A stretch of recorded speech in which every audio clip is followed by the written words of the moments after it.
Este video es solo para fines informativos y no busca glorificar ni justificar los crímenes mencionados. Se recomienda discreción, especialmente para audiencias sensibles.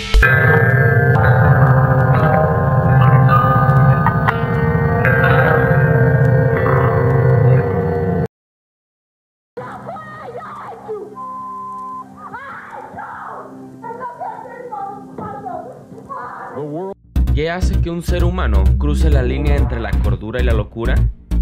¿Qué se esconde en las sombras de una mente capaz de cometer actos indescriptibles?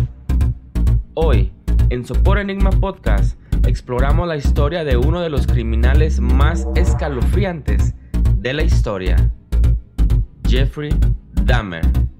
Pero, ¿realmente conocemos toda la verdad sobre este monstruo? Lo que descubrirás en este episodio cambiará tu percepción sobre el mal y el deseo humano de poder. Prepárate para sumergirte en una historia que te dejará sin aliento, porque lo que creías saber puede no ser más que una mentira. Soy Samuel Surizadai y este es Sopor Enigma Podcast, donde cada historia tiene una verdad que te hará cuestionarlo todo. No podrás dejar de escuchar lo que viene a continuación.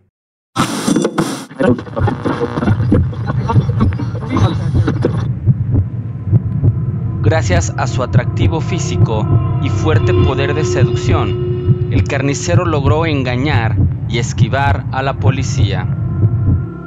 Recoger a un autoestopista y acostarse con él, aquella era su mayor fantasía, un deseo irrefrenable que escondía un turbio secreto, la semilla del asesino. Emulando al emperador Palpatine de Star Wars, El Retorno del Jedi, Jeffrey Dahmer, con 18 años y enfundado en unas lentillas amarillas, quería parecerse al personaje cinematográfico. Cumplió su irrefrenable deseo de control absoluto. Golpeó, estranguló y descuartizó a Steven, un muchacho al que encontró en la carretera. El denominado caníbal o carnicero de Milwaukee sentía auténtico placer viendo el interior de un cuerpo humano. Le excitaba de sobremanera despedazar y masturbarse sobre él. El problema surgía cuando tenía que deshacerse del cadáver. Nada hacía presagiar tras ese porte atractivo y encanto personal que, al pararle en un control policial, estaban ante un asesino en serie con los restos de su víctima en el maletero. Le dejaron marchar, una negligencia que costó la vida de otros 16 hombres. Una patrulla le paró cuando se dirigía hacia un basurero para deshacerse de Steven, porque circulaba de manera muy notable hacia la izquierda. Le preguntaron por las bolsas de la parte trasera del vehículo y el psicópata, inmutable, simplemente dijo que era basura que tenía que tirar. Los agentes no comprobaron su coartada y le creyeron. Aquella situación provocó en Jeffrey un miedo atroz. Así que decidió dar la vuelta, bajar al sótano de la casa y esconder las bolsas con las víctimas en una gran tubería de desagüe. 2 años después, machacó los huesos y esparció sus restos en el jardín entre la maleza. Durante 9 años logró reprimir su instinto asesino. 9 años en los que ahogaba su sufrimiento en drogas y alcohol. Pero, ¿cuándo empezó todo? ¿Cómo comenzó a gestarse aquella maldad?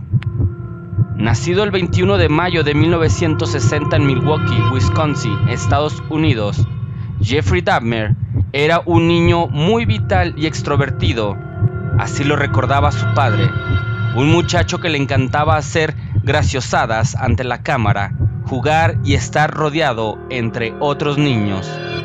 Y, sobre todo, destacaba por ser muy curioso. Aquello le llevó a experimentar con las cosas y a probar distintas texturas. De hecho, uno de los primeros indicadores de aquel germen criminal, de aquella experimentación, fue el maltrato que ejercía a los animales. Los cazaba, los torturaba para después diseccionarlos y limpiar sus huesos. Aquel niño rubio de ojos azules, estudiante modelo, educado y respetuoso, de buenos modales, ya sentía curiosidad por lo siniestro.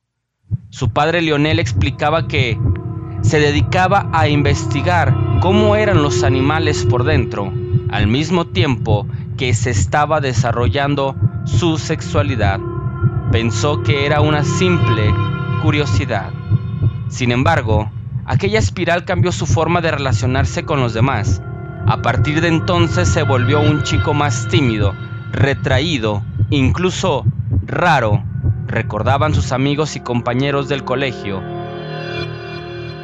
Tenía un cementerio de animales, empalaba perros y gatos, sapos y demás.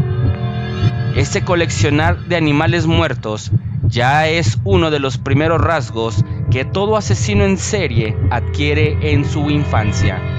Una etapa de su vida nada dramática ni llena de problemas, todo lo contrario. Sus padres, Lionel y Joyce, le colmaron de cariño y atenciones. Fue un niño amado y realmente feliz, pero las continuas mudanzas y el divorcio de sus padres generaron en él un miedo continuo al abandono. Un temor que se agudizó con la adolescencia y que caracterizó cada uno de sus asesinatos. Por entonces ya había descubierto su fascinación por la muerte. Ocurrió en una clase de biología, donde tuvo que diseccionar un lechón. A los 16 años, aquella caja de Pandora comenzó a cobrar vida. También descubrió su homosexualidad y una escala de violencia y sexo empezó a perturbar la mente de este asesino. Cada vez era peor, no sabía cómo contárselo a alguien, así que lo guardé para mí, dijo en una entrevista una vez encarcelado.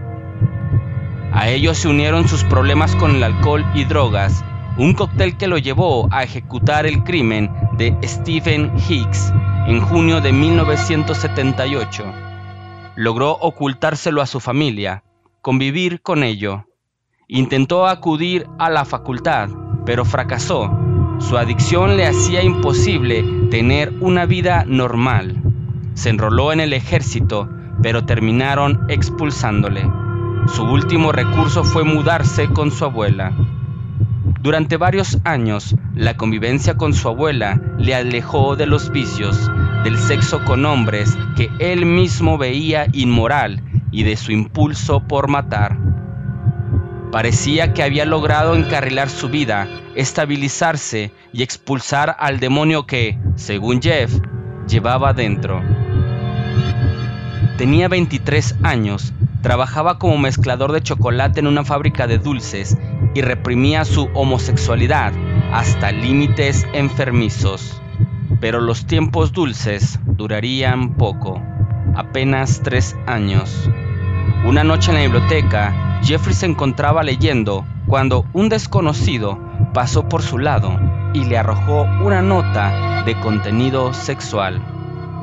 En ese momento hizo caso omiso, pero un par de meses después comenzó de nuevo la espiral del alcohol, drogas y sexo. El monstruo había despertado de nuevo y con ello una cacería por los bares de ambiente, saunas y sex shops de Milwaukee. De 1986 a 1988 fueron años convulsos. La policía le detuvo por exhibicionista. Intentó desenterrar el cadáver de un chico recién fallecido para violarle y volvió a matar.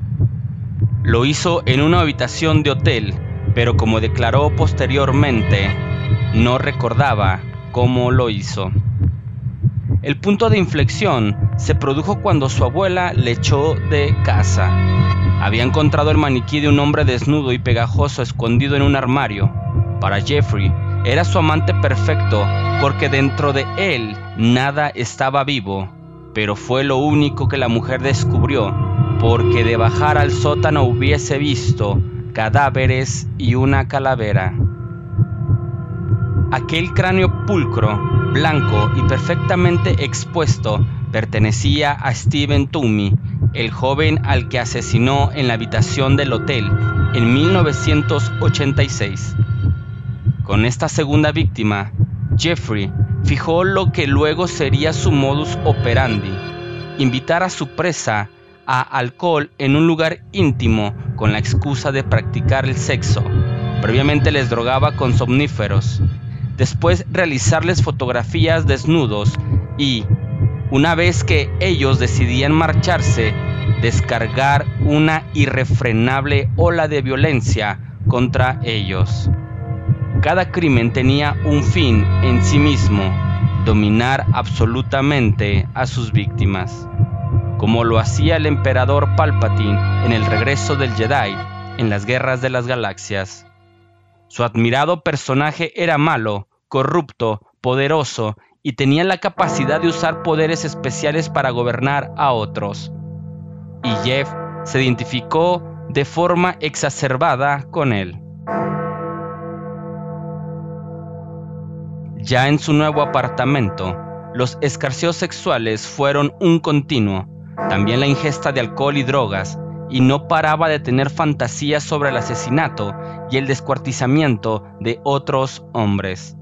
Además, para Dagner, matar estaba íntimamente relacionado con su homosexualidad. Por no mencionar su afición por la necrofilia, empezó a practicar sexo con los cuerpos de sus víctimas ya desmembradas, o con algunas de sus partes.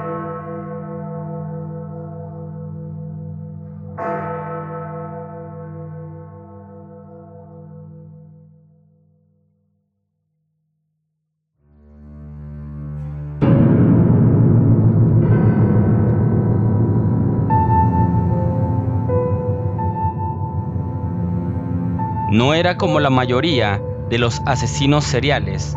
Quería tener relaciones íntimas con personas inconscientes o muertas. Eso sí, todas sus víctimas cumplían un mismo patrón: su físico. Jeffrey los elegía por su cuerpo. Le gustaban los hombres altos, musculosos y delgados. No le importaba que fuesen negros, blancos, indios o mulatos. Si le parecían atractivos, intentaba llevárselos. Jugaba con ventaja. Nada en aquel joven, solitario, guapo y con cara añiñada, hacía sospechar que escondía un asesino en serie. No era un tipo repulsivo, todo lo contrario. De hecho, le consideraban un hombre bueno dentro de la comunidad gay. Le veían como la clase de chico al que quieres cuidar y mimar. Sin embargo, tras su apariencia inofensiva, se escondía todo un depredador. Después del crimen de Stephen Toomey, Jeff mató a 10 hombres más, con edades comprendidas entre los 14 y los 36 años. Ya llevaba 12 víctimas a sus espaldas y aún faltaban 5 más hasta que la policía diese con él.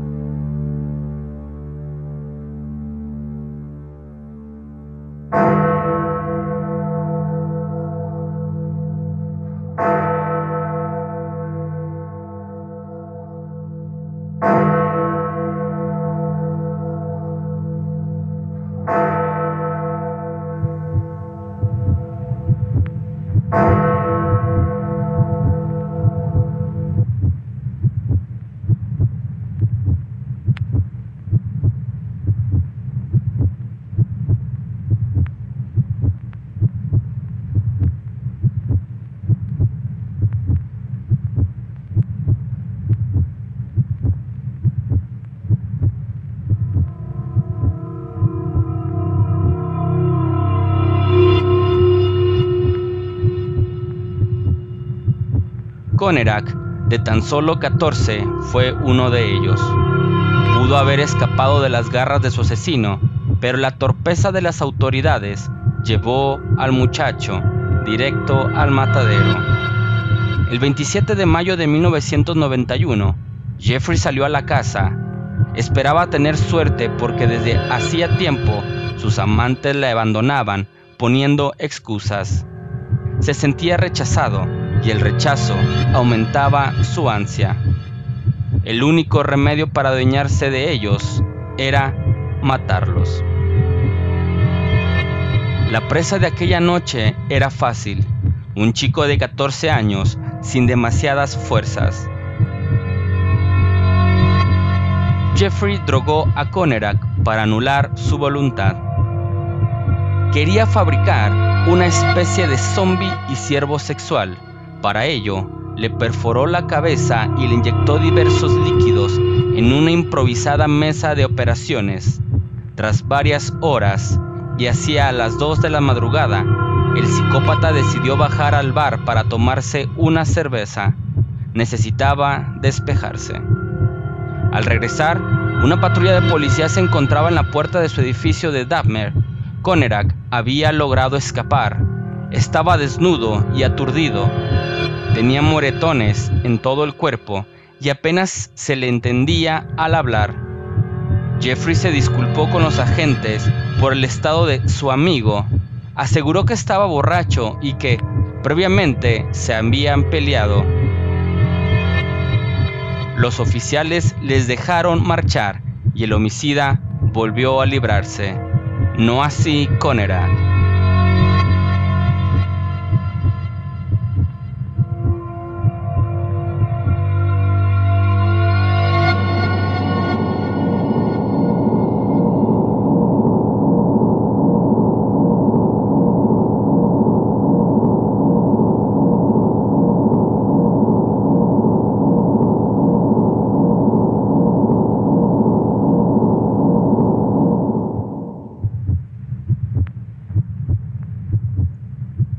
Si los policías hubiesen subido al apartamento de Dahmer, habían encontrado un santuario tribal erigido en honor a la muerte y una catedral barroca construida a base de restos humanos. Tras la marcha de los agentes, el psicópata estranguló, cocinó y comió partes del cuerpo de Conarak. Ya no le bastaba con poseerlos o destrozarlos. Necesitaba que formasen parte de él. La comunión de cuerpos definitiva, la forma de dominio absoluta.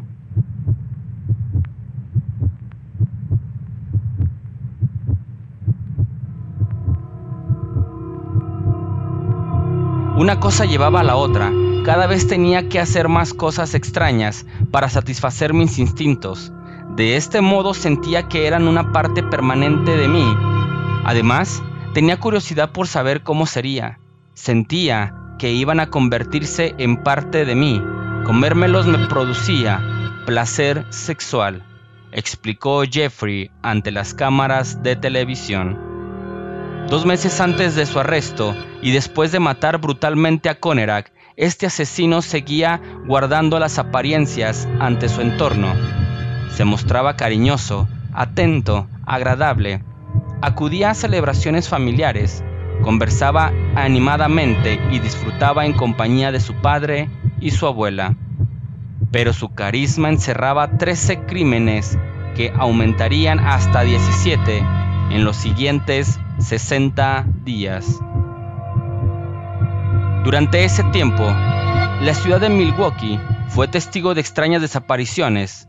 Jeffrey elegía a algunas personas porque nadie las iba a echar de menos o porque llevaban un estilo de vida muy loco. Nadie se dio cuenta de que más de una docena de chicos jóvenes habían desaparecido. No aparecía ningún cadáver, ni se vivía ningún clima de miedo en la ciudad. Aquella orgía de muerte terminó en julio de 1991, cuando una de sus víctimas, Tracy Edwards, de 31 años, logró escapar del apartamento de Jeffrey. Paró una patrulla que se lo encontró completamente desnudo y medio drogado, y al explicarle lo sucedido, los agentes se personaron en la casa del asesino. Durante el registro, encontraron el horror en forma de templo, paquetes con restos humanos en el congelador, una cabeza humana en el frigorífico, un bidón de 200 litros en 3 trozos sumergidos en ácido y 83 fotografías de las víctimas descuartizadas, acababan de cazar a un despiadado criminal del que ni siquiera se tenía conciencia. En el juicio, el bautizado como el carnicero de Milwaukee se hizo famoso en todo el mundo. Se elaboraron camisetas, cómics, pinturas con su rostro, hasta canciones dedicadas a este asesino en serie. Una legión de fans lo esperaba a la puerta de los juzgados. Durante 3 semanas, el tribunal fue testigo de cómo Jeffrey Dahmer contaba las aberraciones realizadas a sus víctimas, de cómo los investigadores aportaban numerosas pruebas y de cómo intentó alegar que sufría locura. De nada le sirvió su estrategia. El jurado votó 10 contra 2, que estaba legalmente cuerdo para afrontar la prisión.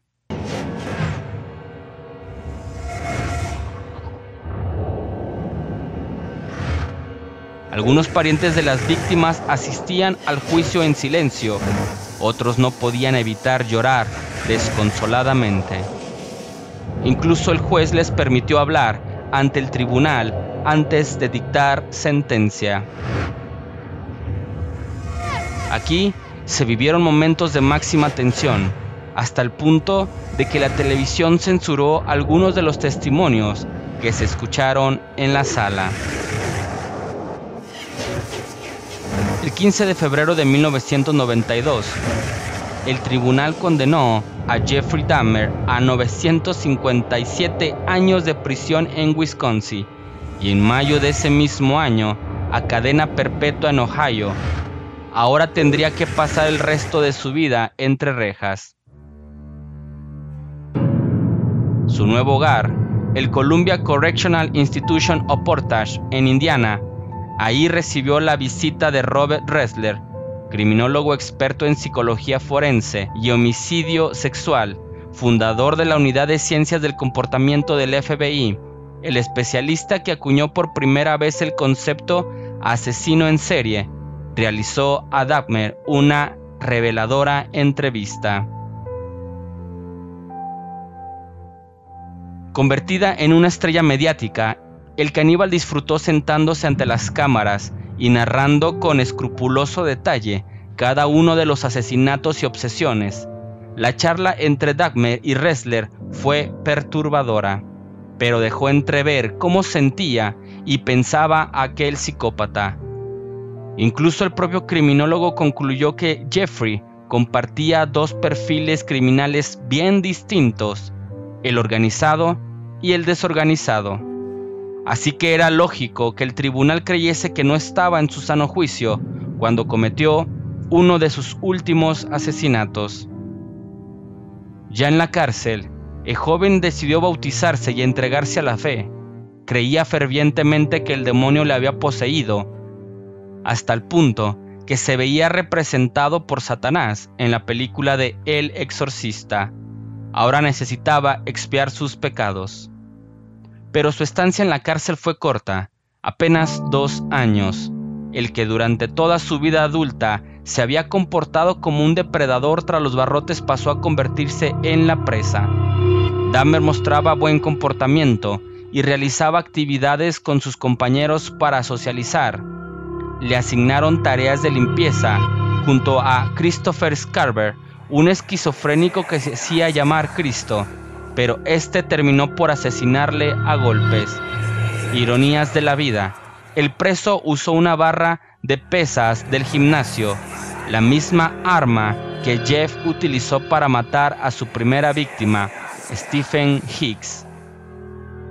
El carnicero de Milwaukee murió poco después camino al hospital por las graves heridas sufridas en la cabeza. Era el 28 de noviembre de 1994 y tenía 34 años. Tras su fallecimiento, los médicos extrajeron su cerebro para estudiarlo. Allí comenzó una batalla judicial donde los padres se pelearon por hacerse con él,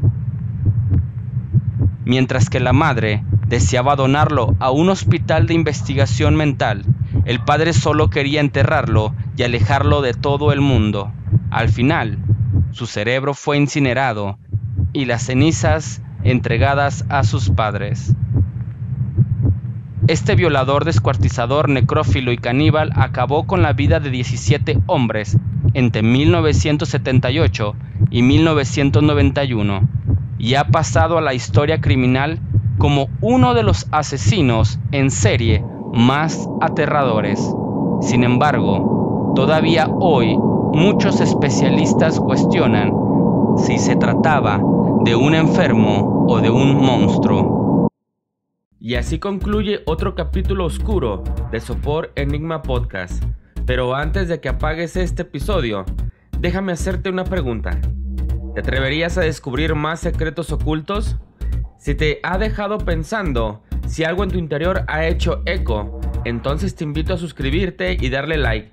No dejes que esta historia se quede solo en tus pensamientos. Compártela con quienes necesitas que conozcan esta inquietante verdad.